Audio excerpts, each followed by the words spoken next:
Action website and become a subscriber. Now, with Blair, Trump may be following the adage of keep your enemies close. Because if anybody doesn't think that Trump knows what Blair has been up to these last decades, they weren't paying attention to Trump's speech to the gathered military brass yesterday. He made clear that the purpose of his newly renamed Department of War is to prevent war. This administration is no longer in the business of regime change or perpetual war. Trump's policy is respect for sovereignty, which is the Westphalian principle. So either Blair aligns with it, or he's going to stand even more exposed than he is now. Now, if Trump can overturn a century of British policy in the Mideast, imagine what he can do if he does the same thing on U.S. economic policy.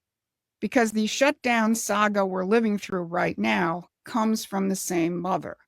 Here we are on day one of another ritual standoff. The immediate reason is the Democrats' refusal to pass a clean continuing resolution because they want to keep certain Obamacare subsidies going. Outside of the fact that the subsidies are a bailout for the insurance companies, the political reason for the Democrats is their strategy of tension. They want to induce social friction, feed the narrative, and blame Trump and the Republicans. But it's clear from last night's vote that some Democrats, like John Fetterman, realize this is political suicide.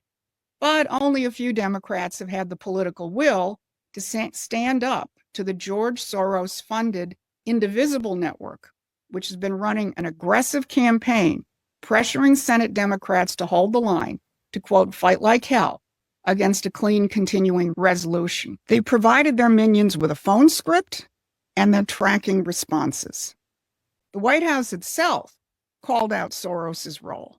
The Daily Caller quotes a White House spokesman saying, Senate Democrats must reject the Soros-funded pressure from the radical left and pass a clean CR. Now, the official focus on Soros and his foundation and the administration's stated intention to investigate him is welcome and long overdue, since this guy has been creating chaos for decades. But there is much, much more.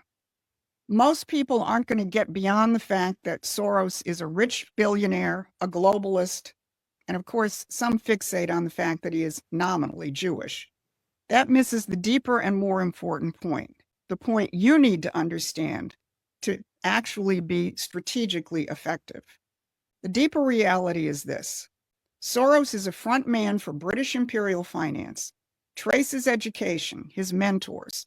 Look at his London School of Economics pedigree, his City of London ties.